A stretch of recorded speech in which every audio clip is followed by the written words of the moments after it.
So I'm going to once again say welcome to the Portland chapter of the CFOLC Leadership Conference.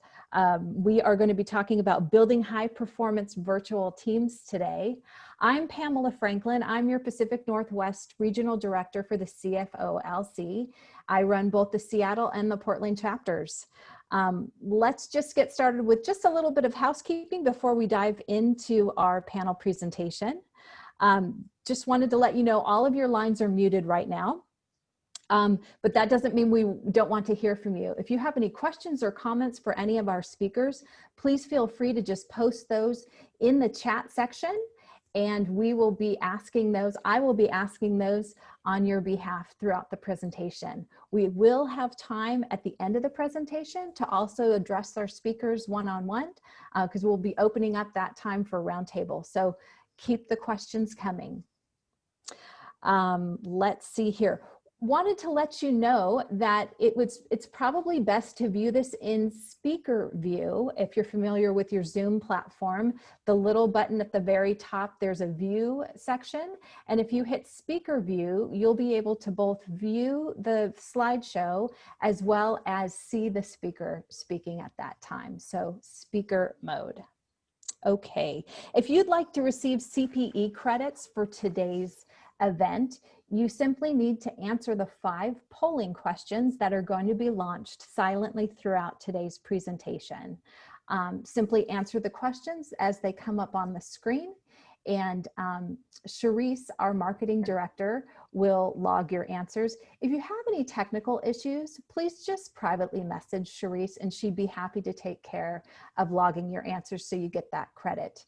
Just a little heads up, you do need to be logged in through the specific Zoom link that you were provided during registration to access those CPE questions and get the credit. Please check the chat area throughout today's session. Charisse will be posting a couple of different handouts, one on membership for the CFOLC, and one will have all of the attendees' names in case you'd like to follow up with anybody that's attending this presentation today. All right, that probably does it for housekeeping. I just want to take a moment to acknowledge and thank our sponsors right now, because if it weren't for our sponsors, we would not be able to bring you these fantastic thought leadership sessions. So one by one, we have Louisa Waldman and John Calder with Robert Half. We have Melissa Sanger and John Medina with Bank of America. And we have another slide. There we are. We have Christopher Welch with Stoll Reeves, Justin Maywiney and Diana Van Horn with Heffernan Insurance Brokers. We have Noah Jenkins with NetSuite. And our newest partner sponsor is Zach Kramer with IT Assurance here in Portland. So we thank all of our sponsor partners for helping put on these fantastic events. All righty, now it is my pleasure to introduce our moderator of today's presentation. That is Louisa Waldman. She's the Regional Vice President of Robert Half, and she is a founding member of the Portland CFO Leadership Council and currently serving on the Portland Steering Committee. Louisa, welcome and take it away. Thanks, Pamela. Hello, everybody. I'm excited to see all of you here today. And we have an excellent panel and lots of hot topics. I think certainly managing virtual teams, building high performance teams is top of mind, I think, for everyone, or even working on a virtual team. So I'll go ahead and ask our panelists to give a short bio on themselves. So I'll start with you, Travis, if you want to share a little bit of your background with us. Sure. Good morning, everyone. My name is Travis Lucky. I'm the current or Chief Information Officer for the State of Oregon's Department of Environmental Quality. It's been a busy few weeks with the wildfires in the Northwest. We're still hard at work now on cleanup efforts, and that's going to be going on for some time, but at least we can breathe the air outside again. Got experience prior to, I've been with the state for about 2.5 years. Prior to that, spent some time in healthcare, some time at Stumptown Coffee, which was like Disneyland for grown-ups, and then about 10 years in high tech prior to that. So a variety of different industries. I'm really happy to be here today and look forward to the discussion. Thanks, Travis, and thanks for joining us. And it is National Coffee Day for any of you guys out there that are interested in getting a free cup of coffee. Just Cheers. look online. Not going to say where, but there's a couple of free coffee offers out there. So thank you, Travis, and looking forward to learning more from you. And next we have Sharon Samandel. And Sharon, if you want to go ahead and tell us a little bit about yourself, that'd be great. Sure. Thank you very much, Louisa. Yes, good day, everyone. My name is Sharon Samandel. I have over 35 years of experience in all facets of accounting, financial, organizational, and operational management. I've worked for highly competitive, constantly changing environments. I've worked in both large multi-internationals as well as small growth companies. I've held numerous roles that lead, influence, and drive change and have an impact on the bottom line. Important to this meeting is I've been managing, mentoring, and developing teams virtually for over 22 years now, including international locations and in a variety of time zones, adding another complexity.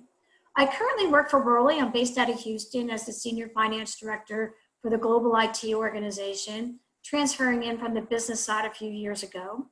Worley is an Australian company with global revenues, translates to about 12 billion USD. So we're fairly large and maybe larger than a lot of the organizations in this group here. We develop projects, we provide expertise in engineering, procurement, construction. We offer a wide range of consulting and advisory services around the world.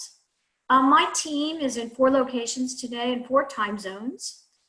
In my prior company, when I was at Dresser-Rand, I managed a team in 15 locations in 6 countries. And prior to that, while working at HP, I had teams in 5 locations in 4 countries. And in that case, and in many cases where English was not the first language. So I'm looking forward to sharing some of my learnings over the years, you know, what I found works and what hasn't worked. So thank you. Thanks, Sharon. We're all curious too. We can't wait to hear how you manage all those time zones and what time people have to get up or stay up till in order to be on calls together. So looking forward to hearing from you. Thank you. And now Sarah Stowe. And Sarah, do you want to share a little bit about your background with the group?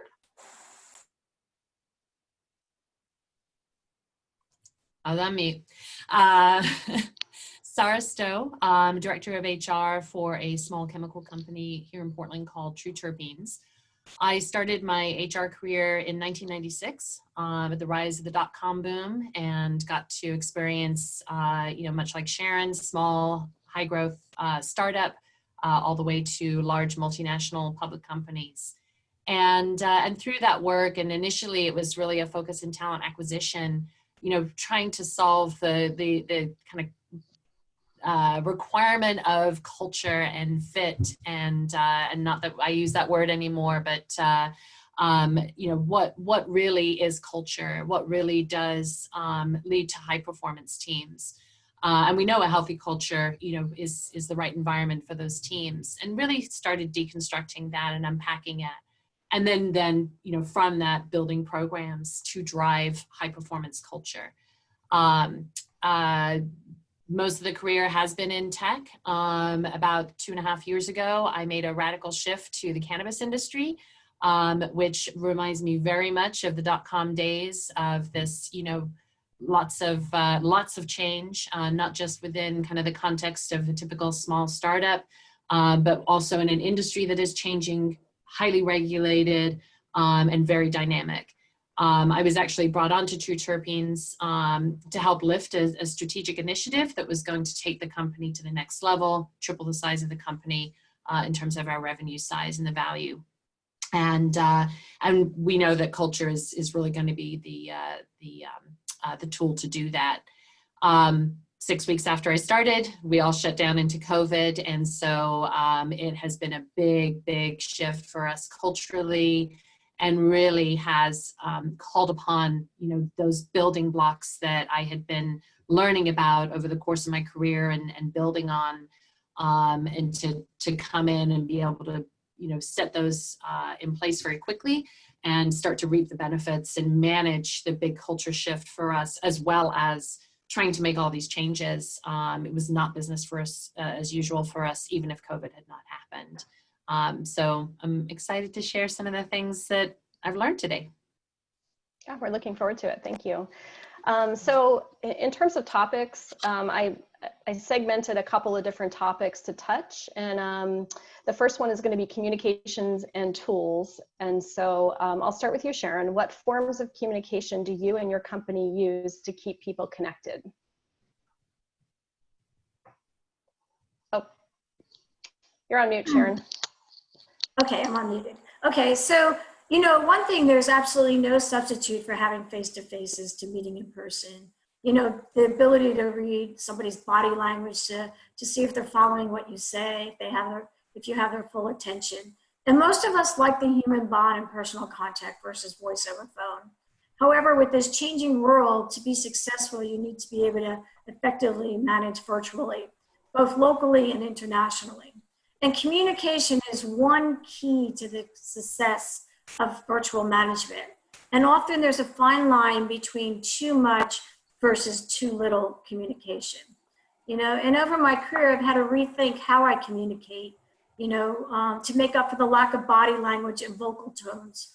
And I use every means available to me. I use face-to-face, I use video, I use audio, instant chat, cell phone, email. They all have a place in business, and they all have good uses for that.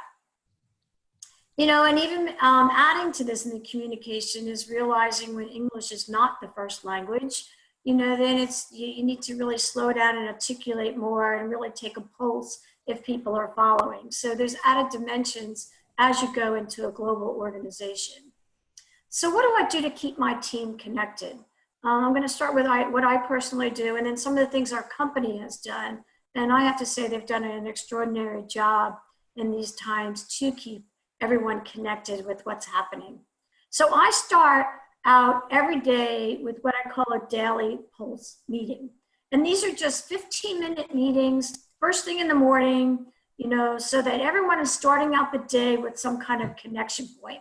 Because I find during the day, you could go all day and not maybe talk to somebody or overlap with some of your peers if you're working on different projects. And in these 15 minutes, we try to assess who needs assistance, if anybody's stressed over anything, trying to set priorities for the day, and, you know, and just taking a pulse how everyone is doing. And one of the things that's important is to just kind of ask, you know, how are you doing? Or just those small little, what you call those water cooler chit chat, rub your, you know, shoulders in the hallway kind of conversations. And we have two of these. We have one that is happening in Kuala Lumpur, Malaysia. They're almost 12 hours difference than we are. And they team up with my Australia team, which is in several locations. So they have a meeting amongst themselves, which has really brought those two different groups together. And then I have one here in Houston with some of my direct reports that work in Houston. In addition, I do a lot of other things. We have staff twice every other week. And I always use video on my staff. I find that it makes it more personal. It keeps people more focused. One of the things I do try to do is try to get on a few minutes early. I think those little opportunities to do that little chit chat, it's almost like when you're going to a conference room, you know, you're getting there early to set up. You would have like a couple conversations with people as they're walking in. How are you doing? You know, hey, I hear you're buying a house, or just got a dog, or, you know, how do your kids like school? Great weather. You know, just those small little informal conversations that start building your bond with other people in the organization. So every opportunity you could get, I highly recommend taking that, as long as it's not interfering with the meetings, of course. Now, in my case here, I'm straddling different time zones. So we generally I have my team in Malaysia and Australia come on early in the morning. I've always allowed them to take this from home even before COVID happens. And then my team in Houston actually stays a little late. So that's how we kind of straddle it. We always do it on Tuesday night. We do it every other week. So it's very predictable. And we'll start out with like a one-way moment in a chat. So I encourage participation. Different people organize it for every meeting, whatever topic they want, and health or safety topic. We've done many kind of topics already. Heat exhaustion, how to wear a mask. We've done one on the employee assistance program, and I leave that to the creativity of the individual.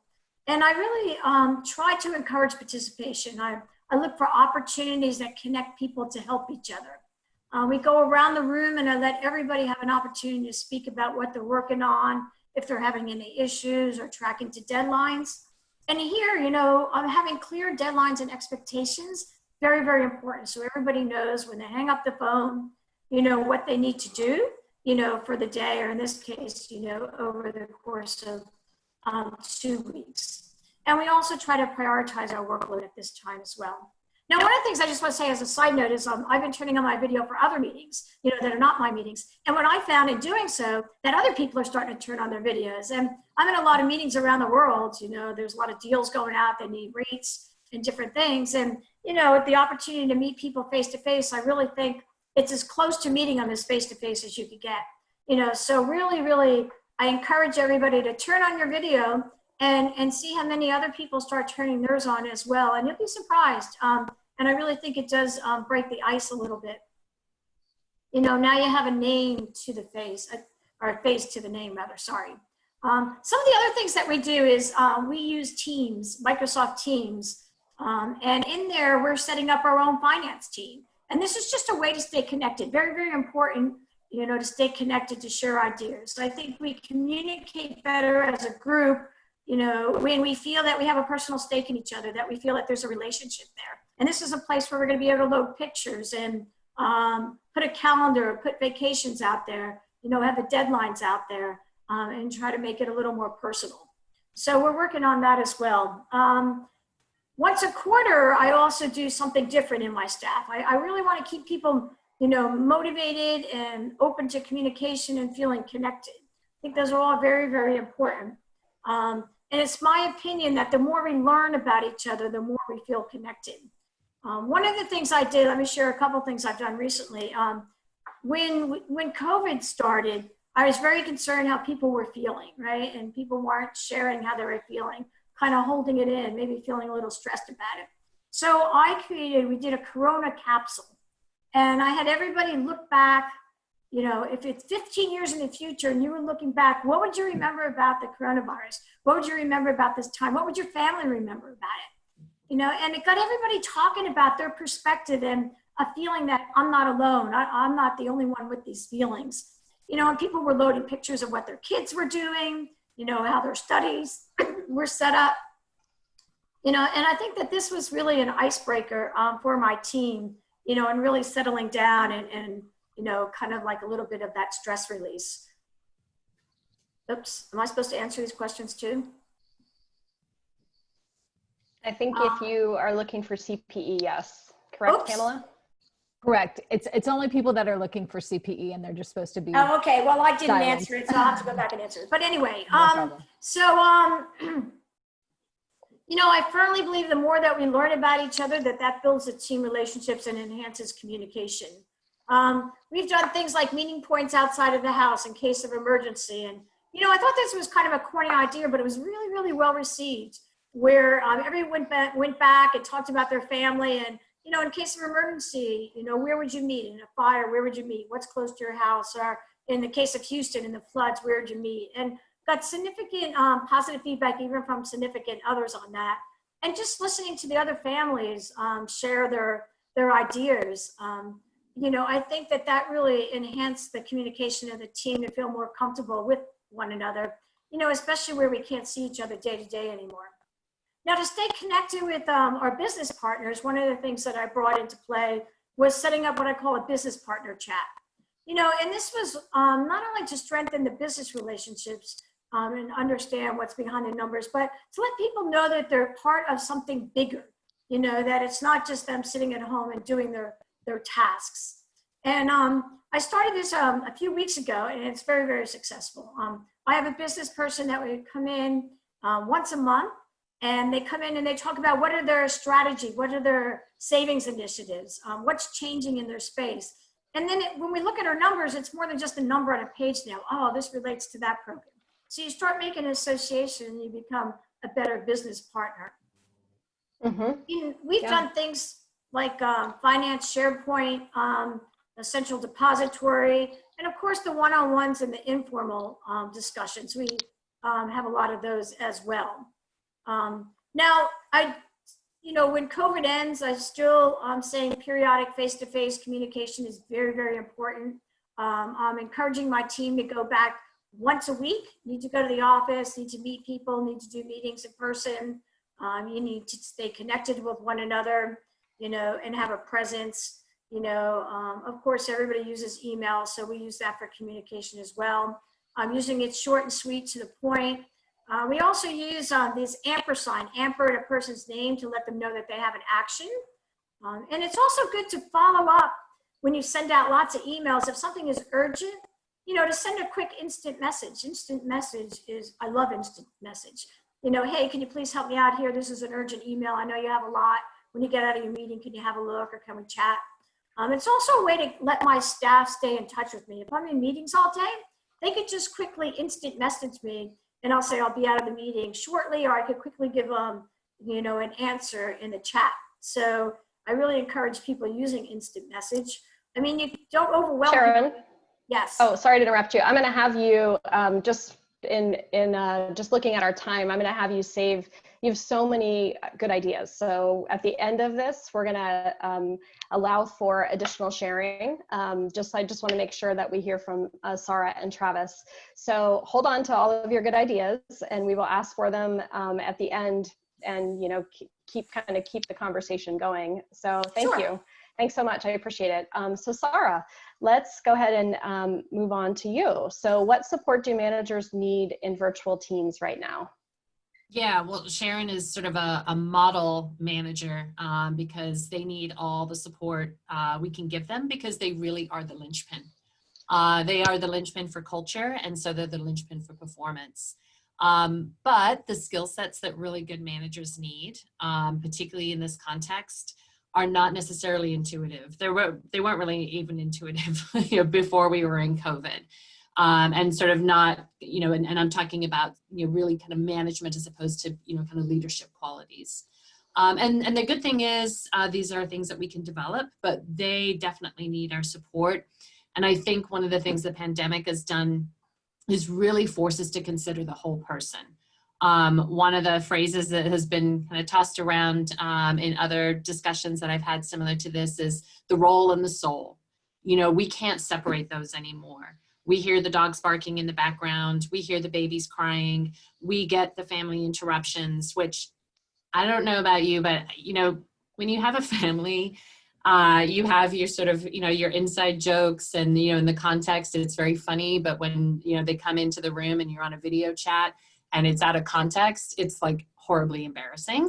And we've all experienced it. I think actually one of the things that I really love, about this time is the sort of the humanizing aspect. Our CEO and our executive board member, who's very involved in our company, have very young babies, like 1 and 3 years old. And so often, they're going on mute and they come off mute and you can hear the high pitched scream because, they're holding the baby. And I think, for the rest of the organization to see that is humanizing, and I think allows us to bring our full selves to work, right? We talk a lot about that in terms of culture and inclusion, of bringing my full self to work. That's another way I can bring myself full self to work, is to be like, hey, I've got life outside of work. And the pandemic has really, forced that. But the work that we're asking managers to do, as Sharon indicated, those things take time. They take energy, and it's not about not focusing on results or anything like that. It's a soft focus on results, and really a hard focus on human support, connection.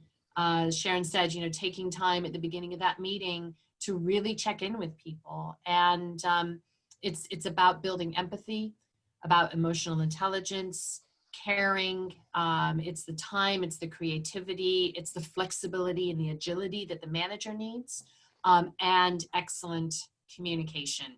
Again, good news is these are all things that we can develop. So at, True Terpenes, when I started back in January, 6 weeks before we went into lockdown, it was to really lift the strategic initiative, and culture being a huge piece of that. That didn't change with the pandemic. It actually reinforced the work that I needed to do. So before I started kind of putting that effort toward managers, I made sure that first the house was in order. Our job description's accurate and up to date. Does everybody know what they're supposed to be doing? Do we know what we're working on? Setting up a goal system. We chose the Google OKRs, and getting that clarity. And now I've set up a leadership cohort with our managers and our future managers. We're a company of 35, so it's a small group, and I'm able to do things on a very analog level, but rolled out SDI core strengths. So again, that intention of, I can't get to know you around the water cooler. While I'm beginning the meetings with questions to really find out how you're doing, let's have some intention on really understanding who we are and who the other person is.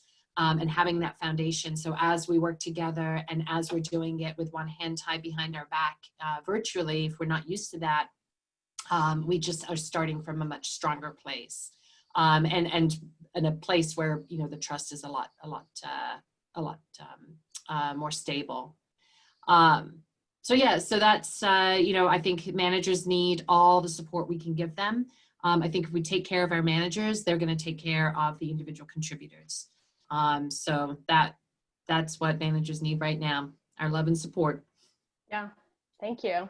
A lot of really good comments, and I think we all are getting to know the family members, including all the pets that everyone has at home, which, it is very humanizing. And I think it does help you build relationships a little bit more tightly, even over Zoom. So that takes me to Travis. So for better or worse, Travis, these Teams meetings, these Zoom meetings, all of our online tools are here to stay. Anything that you can share with us that you see as the future of video conferencing post-COVID world? That's a nice thing to think about right now, but what do you see as far as the future goes in terms of video conferencing? Yeah, absolutely. And I'll come back to that. I want to comment on some of the other great panelists and insights too.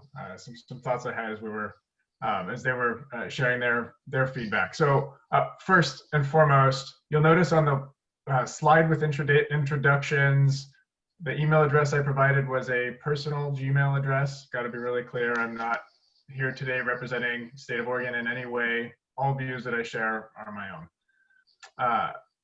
The thought I had in listening to the other panelists, actually both of them, it came up and then kind of was formed as they continued sharing, thinking about turnover and the fact that remote work is going to lower barriers for people to find jobs that are better matched for their skills. No longer will geographic limitations limit the set of potential jobs.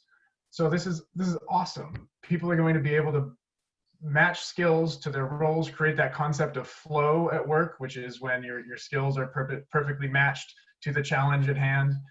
And that's going to lead to higher productivity overall for organizations, and also people are going to be happier because they're feeling more productive and effective.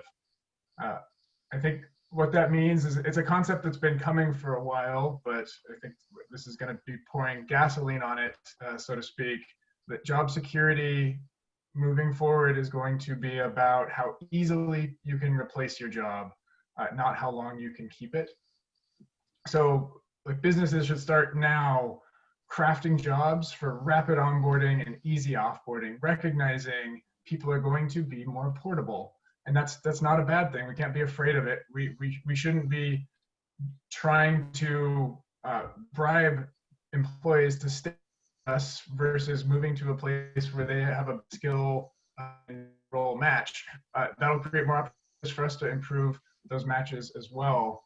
But things like standards, checklists, playbooks, eliminating the concept of tribal knowledge, that's something that we need to get rid of as soon as possible, because people are not going to be as locked in as they used to be. And again, that's a good thing. We should be embracing that.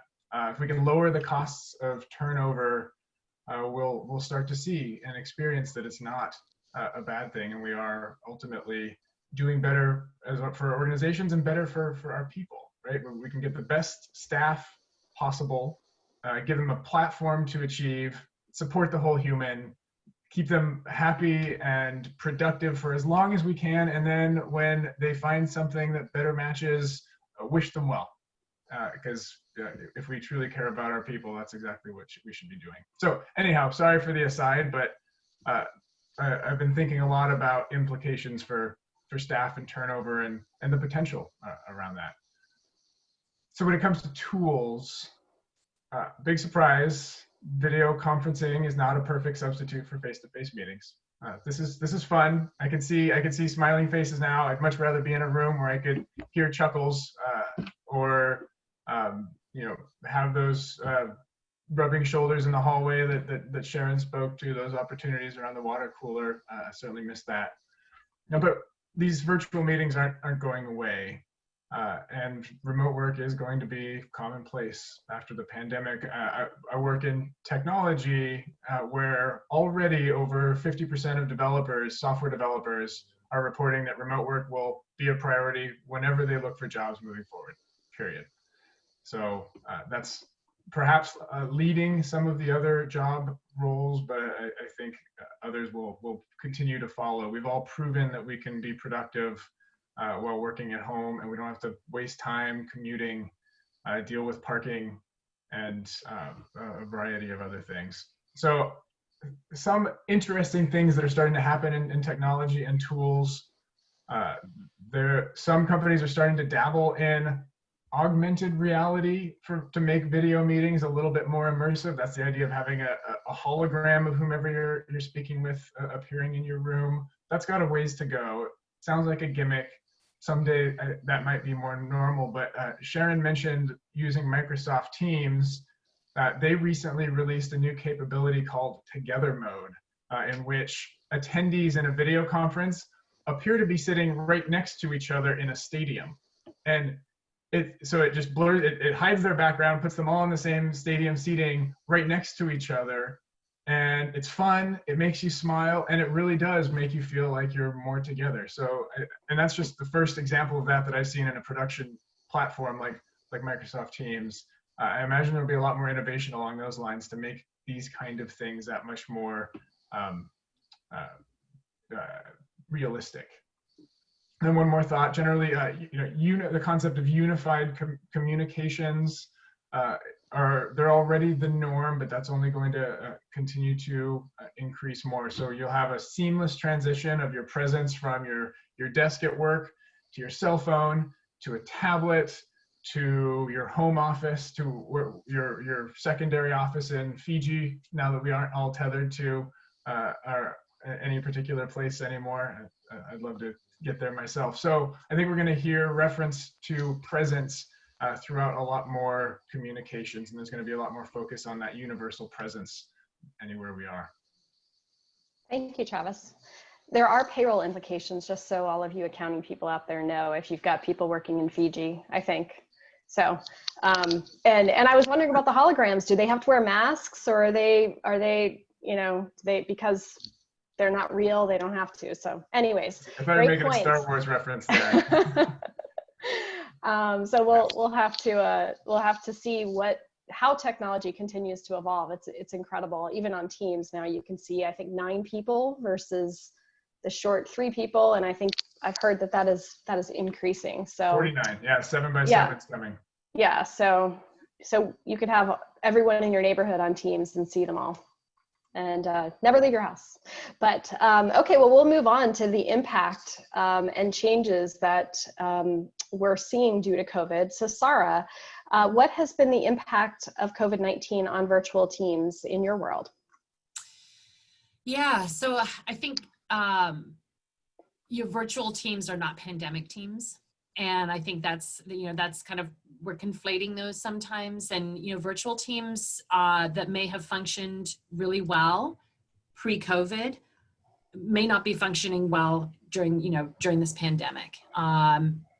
We talked about EAP earlier, anxiety that this pandemic is creating, childcare issues, homeschooling issues, roommates, or domestic issues, people who are, and unfortunately not happy marriages are having to spend a lot of time together.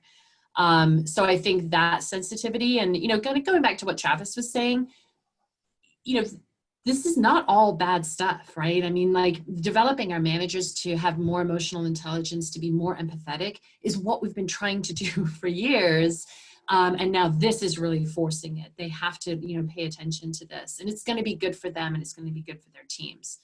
Again, I think, video on, there's also, our human nature is if we are hearing tone and we don't get a visual cue, we're going to assume the worst. So it's so important. I know people have hit on it before, but really, really do encourage that. It can really make a difference. And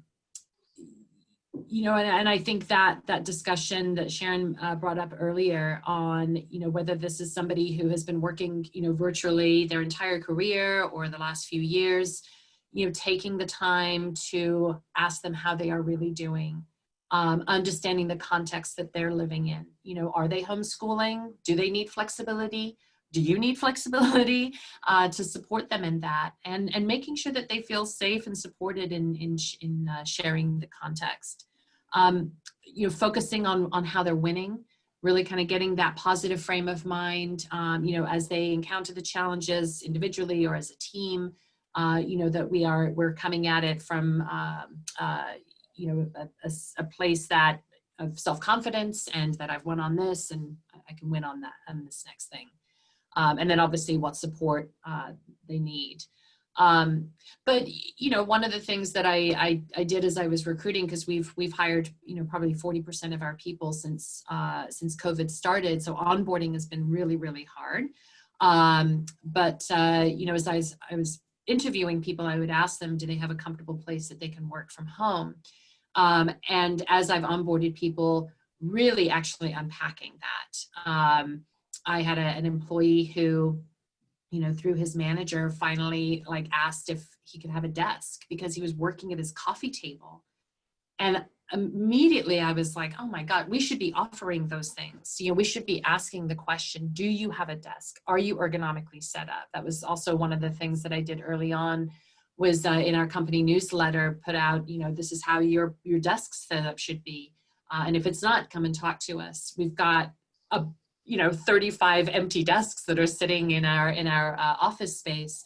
They're small, they're light, we can transport them, we can bring them back. But I mean, the thought of bending over a coffee table for 8-9 hours a day, I just, my heart broke. He was really early career, so I don't think he felt that he could do that.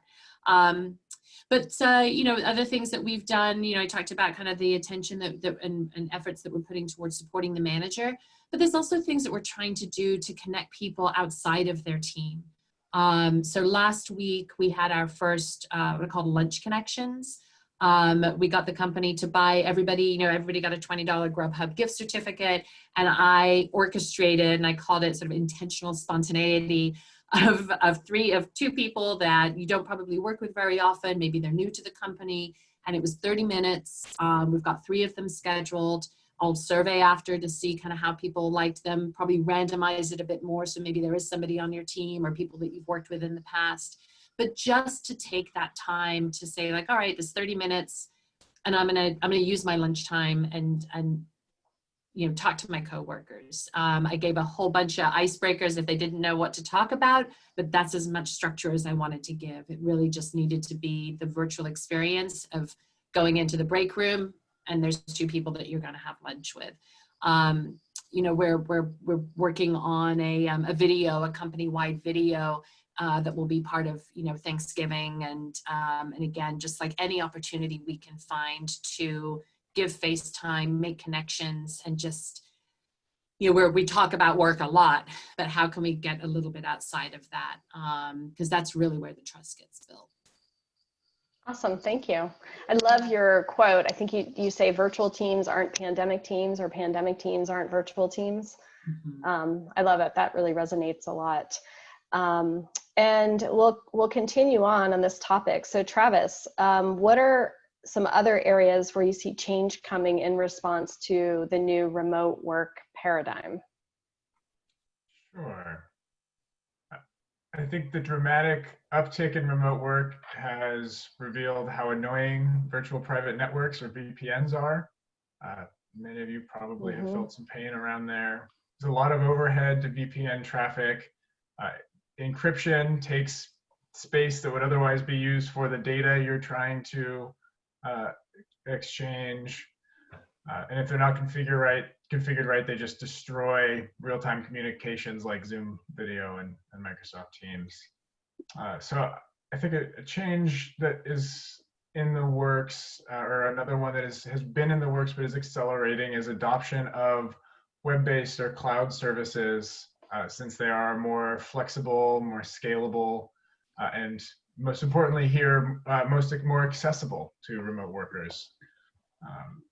Looking ahead, I think we're going to see more attention invested on centralizing identity and access management for staff who use cloud services. You know, if you are working for an organization that has 24 different web services, and you're trying to manage 24 different usernames and passwords in all those systems, that's a little bit chaotic and very difficult from a governance perspective for the organization to make sure they understand who has what access, and that access is appropriately activated in the systems and services that you need access to, and deactivated, actually most importantly, deactivated when you change roles or leave the organization. I think that's a place just about everywhere on the planet struggles, is having the technology group working with HR and managers to know as people are moving around within an organization, or even sometimes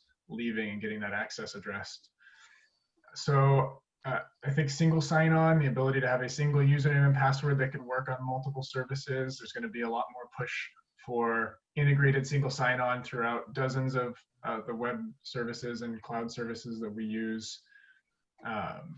The goal there, again, is enabling or ensuring that people only have access to information that they're authorized, to data, to tools, to resources, and again, that access is adjusted when roles change. And then kind of a related topic, speaking of dozens of cloud services, organizations are going to have to start doing a better job of cataloging the cloud resources and the web services that are in use across the enterprise. I know everywhere I've ever worked, we've had IT, and then we've had staff outside of IT buying technology stuff. Used to be they'd go into a store and buy some software and install it on their computer.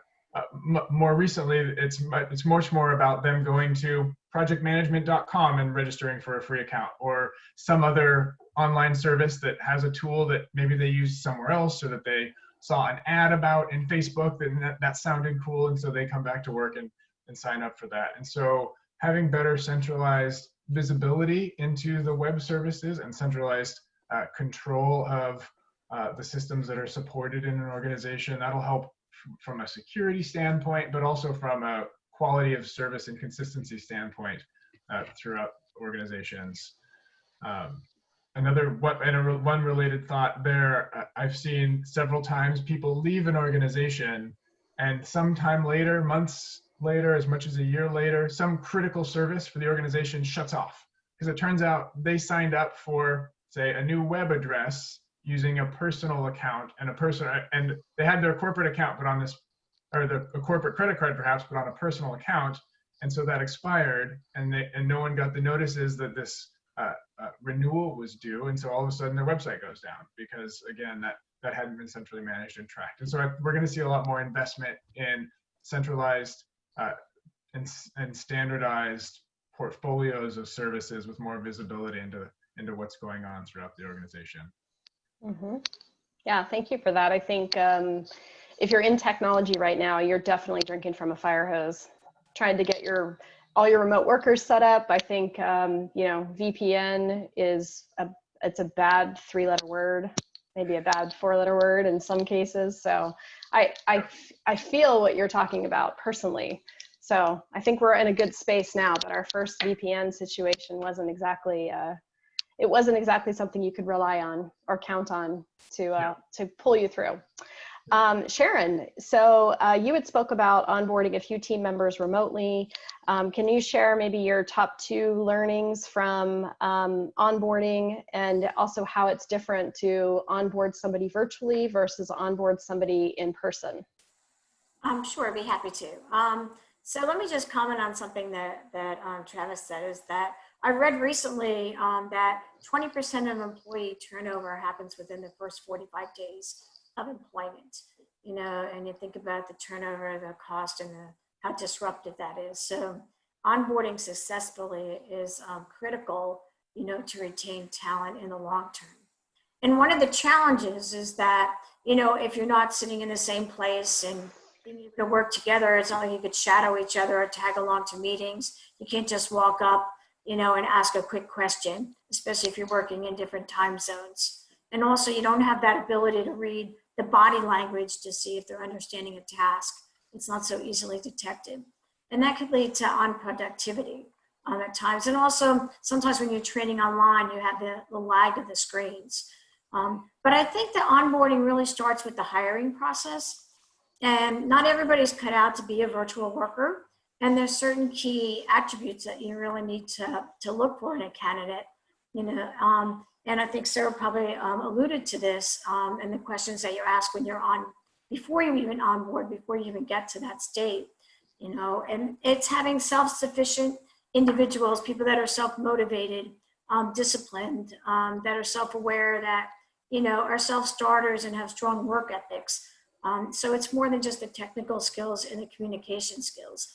But once you get here, I think one of the key things is really setting up some key milestones and accountabilities. You got to be more patient. It's going to take longer. You got to be a little more of your time commitment, and understand that it is going to be a slower transition process.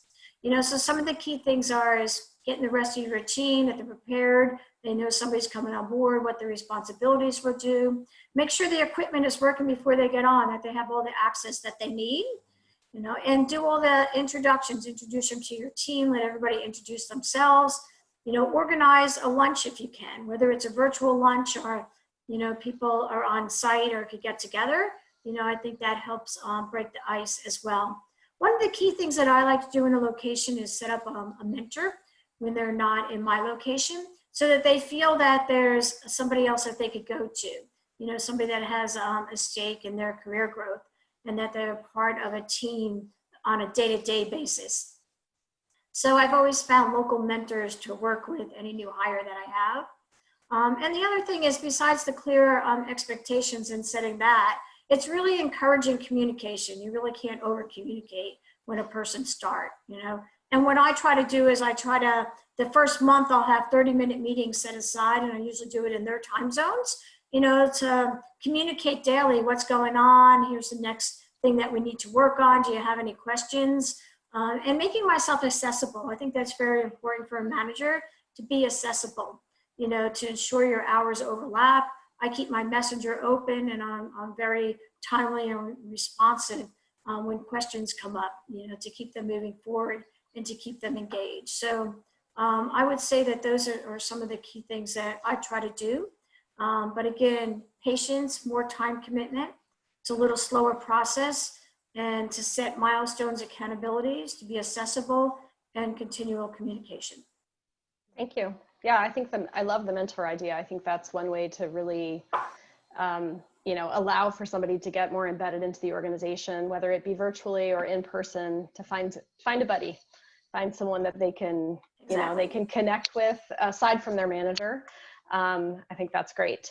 So I did want to move to performance management. I think, you know, would love to hear from all of you about that specifically, because I think that has shifted. So I'm just going to ask Sarah first, but then I'd love to hear from Travis and Sharon as well about performance management, and if you've got any thoughts around around how that's different or how you're doing it right now. So Sarah, what does performance management look like for you with virtual teams and your company? Yeah, so I think again, it's kind of amplifying what we knew going into this. And there's a book that came out last year that Gallup published called "It's the Manager," which is basically all of their findings from the millions and millions of data that they have from their engagement surveys that they've conducted worldwide over the years. It's an excellent book. I highly recommend it. But they talk about the 5 conversations for performance. And, you know, often as managers, we talk about one-on-ones, but there's different types of one-on-ones. And so that was, again, kind of one of the early things that we did in supporting managers is think about the type of one-on-ones that you're going to be having.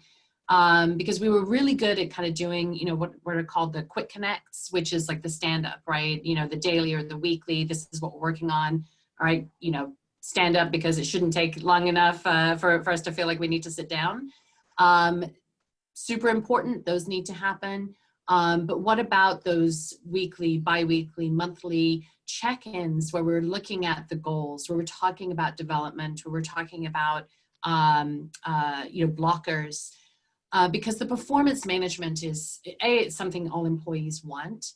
But that discipline of the frequent, ongoing, meaningful conversations around performance, around what I'm working on, building that trust, that happens in the frequency. And the commitment for managers to keep those meetings. They may have to move around, you know, in that, whatever that cadence is that you and your employee decide is the right cadence. But really, that is a priority meeting. That will save managers time in the long run. It will mean that they can be unavailable. It will mean that they can close their door if they need an hour to focus. That they won't be, you know, hit up every time that there's a question because I know I've got time with you tomorrow or next week, and it can wait until then. So in you know, giving managers the tools to say, and in fact, I've even got like a little spreadsheet of, you know, this is what a quick connect is. This is why we do it, and this is the kind of content that might, you know, appear in that type of meeting. There's another resource that I like to use a lot called the Neuro Leadership Institute. It's an open source organizational effectiveness sort of academic organization. And so they make a lot of their research public, and they make it available. And they have this concept called growth mindset, which, you know, if you have a growth mindset, you're much more adaptable to change, you're much more open to coaching. And it's always about kind of what's around the next corner, how can I get better? And how do you develop a growth mindset? And there's some very simple things as managers we can do, which is asking for feedback on ourselves, and being specific in, you know, how are these one-on-ones working for you? Am I giving you what you need? And really asking for that specific feedback. It lowers the threat for the person when you're specific about what you're looking for them to have some framework to give you that feedback. But it also then opens the door for them to say, you know, it's easier for me to ask for feedback than just to kind of out of nowhere receive it. So again, kind of smaller tweaks that will help with that performance management conversation, you know, if that's at the, you know, half yearly or yearly, whatever that cadence is for your organization. So really an emphasis on growth, on learning, on feedback. And then the other thing that I would say is just, you know, keep the performance conversations and the compensation conversations separate. It's so much to process when you're in a performance review. You know, the employee, you know, has a lot that they want to be talking about. There's a lot that, you know, will be reflected upon. Cognitive overload to then kind of like, and this is what it means for compensation, is a bit too much. And it also, you know, in the context of knowing that we're going to talk about comp, I'm really not listening to the performance feedback because I'm waiting to find out what my raise is. Likewise, if you put it on the front of the conversation, if it's not what I wanted to hear, I'm definitely not hearing the performance feedback. But if we have the performance feedback, you know, in December, and then February we do salary review. I've processed the feedback. I'm probably more prepared to hear what my raise is. If it's a cost of living adjustment, do we even have, money for salary increases to begin with? But then when it is commensurate with my performance, it makes sense because I've processed that performance feedback. I kind of know what I should be expecting. So it's nothing that's sort of revolutionary with COVID, but just a reminder of the things that we should have been doing all along. And again, providing those tools for the managers and not making any assumption that they know how to do this. Great, thank you. I love the separation of the compensation versus the performance discussion, because I do think that can be very anxiety inducing for both the manager and the employees. So that's a great point. Travis, during our meeting, you had brought up the concept of performance management versus task management. And I think we probably have about 8 or so more minutes to hear from both you and Sharon on this last point, but would love to hear you comment on that or share some insight into performance management from that perspective. Yeah, absolutely. One of the principles I'm most fond of is that, as leaders, we should stay focused on where we're going, but be flexible on how we get there. And a really fascinating takeaway of the mass transition to remote work is that it's really forced the hands of a lot of fairly old-fashioned micromanaging type of managers to have to trust their teams, which, we can read books and we can talk about it, and it seems like that's something that we should all do in management capacities. And then in reality, you can walk through an organization and find tons of people who would report that they're not trusted by their managers, that if only they had more autonomy. And that's just not possible when somebody's working remotely. They're not going to be walking up and asking what you're working on at that moment. They're going to be having to focus more on outcomes, which is the way it ought to be. There's this great a book called Drive by an author, Dan Pink, where he really focuses on a lot of research that's been done by a lot of organizations around the world. And they found that if you boil it down, what motivates people is autonomy, mastery, and purpose. And autonomy, that's the first item on that list. That's something that we are now forced to give to our staff in a way that we didn't need to. And I think some managers will probably try and overcompensate. I know I heard some stories of people having to send a list of everything that they did every single day to their manager at the end of the day, because that manager just couldn't stand the idea of not being there, seeing, and their employees were working, and they instead thought their employees would be out at, well, I was going to say the park, but parks are all closed down, but somewhere other than at their computer busily working. And I think that's already starting to fade, which is really good. And then one other thought around metrics, metrics, key performance indicators, those have been around for quite some time. And that shouldn't go away. That does help set standards and expectations around what you're working towards. And however, I think it's really important right now to focus on human factors. People are going to miss their metrics. Life is crazy, politically, public health perspective. Here in Oregon, like I said, we couldn't even walk outside without poisoning ourselves with smoke in the air. So metrics are going to be missed now, but even down the road as metrics get missed, I think something that a lot of managers need to do better at is not focusing on individual failures as to why a particular target wasn't met, but instead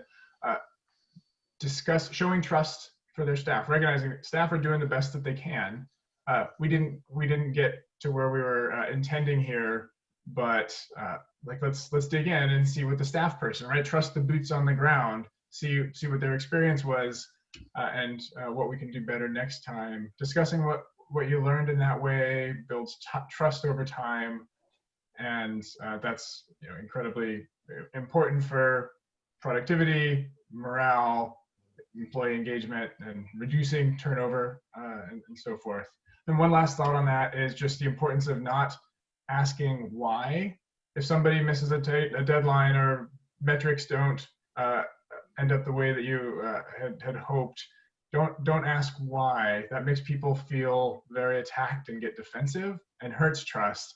Get to why, but get to why by asking how and what. So, you know, sit down, some KPI was 10% lower than it ought to have been.